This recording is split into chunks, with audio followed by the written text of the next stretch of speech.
before you put any enamel on it, besides cleaning it, one thing I do is take some 280 grit wet dry sandpaper, and you're going to want to rough it up a little bit, give it some scratches. If you do that to the whole thing, it just gives the enamel a place to kind of stick to, and it helps it to not pop off later after it's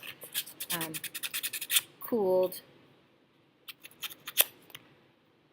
So I would rough it up a little bit. Then of course you'll want to clean it with baking soda because you don't want to have that debris on there. Now we can add the enamel and it will stick a little bit better. Before you enamel anything, your metal that you're working with, and it can be either nickel or copper, needs to be totally cleaned. So I've cleaned this with baking soda. I would put it in the pickle pot, pickle it, rinse it with water, then take the baking soda paste and clean it, because if there's any debris or oils or let's say fire scale on there, that will make it dirty and the enamel will not want to stick. So these I've all cleaned ahead of time.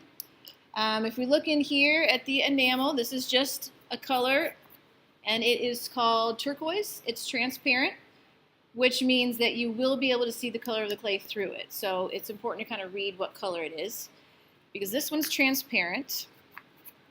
And then I have a different color over here, which is a red. And this one, I believe, these are all opaque, which means it's completely going to cover the metal, and you won't be able to see the metal through it, and you also won't be able to see the designs through it.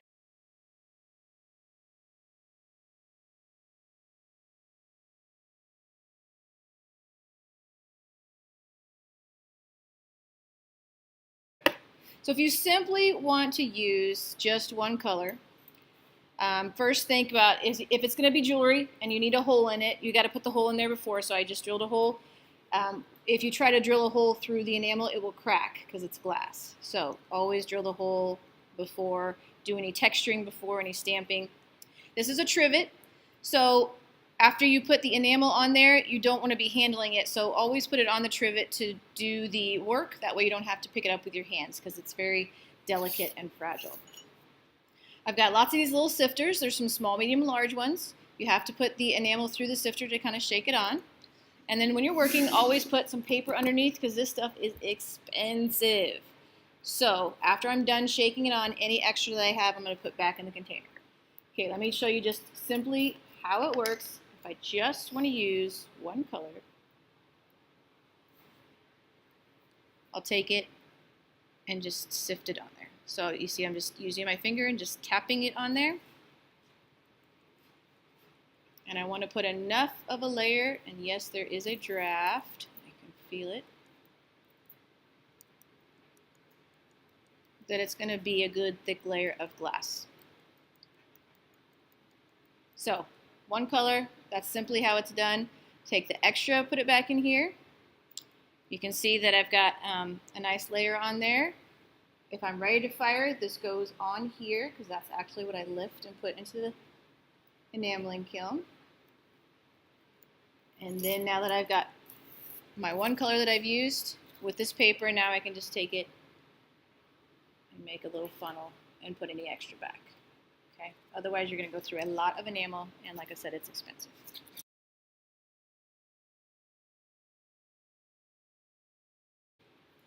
So you can take a very sharp pencil, a mechanical pencil, or just a little tool, and let's say you want to draw some things into it.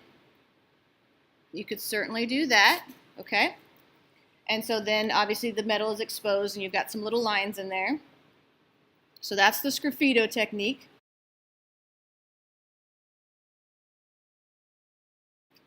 And you could do red on the bottom. And see how I'm doing just red kind of halfway up. And if you remember that turquoise one that I showed you, I did leave some copper exposed, so you could do that if you wanted to.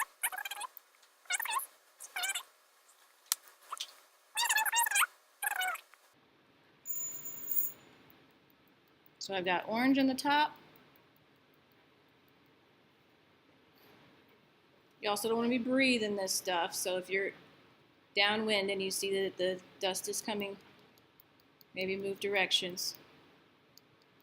Alright, so that one's good. It is difficult to see, but if you guys can see what I've got going there, it's because the colors look very similar right now, but on the top I've got an orange, on the bottom I've got red, so they're just going to blend together.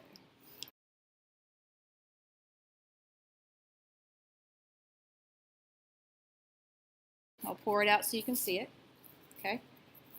And so it is going to stay a little bit chunky, so it'll just look like chunks of yellow.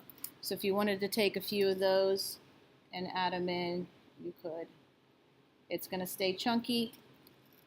It's just larger versions of this, right? So that's an option.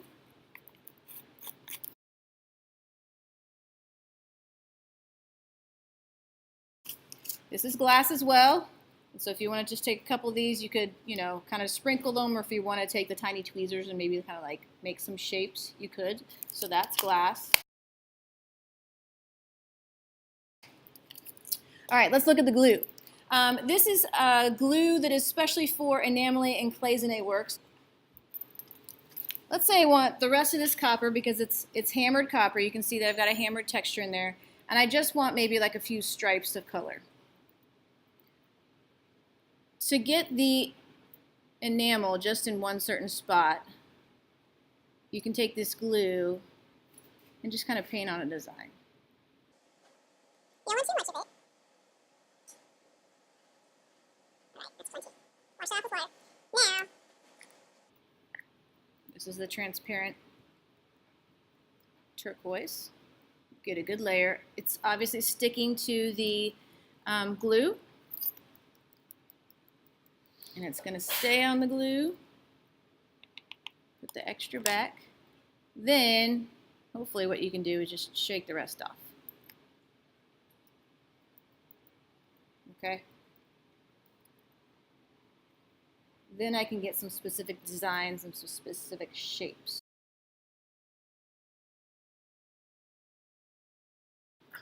And make a little triangle shape. You could do it with the glue, but if you wanted a really, really like specific shape, you could just use a stencil. Sprinkle it through the stencil, and then very carefully lift it up.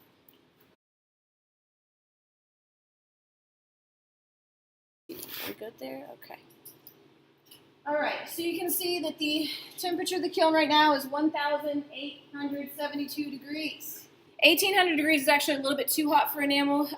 But what I do is I actually just watch through this little window. You can see when it starts to turn from a solid into a liquid because it'll get glossy, it'll melt down and get smooth, and then that's when I take it out. So I'm going to let this cool down a little bit before I put it in there. All right, all right, I try to have a steady hand. There we go.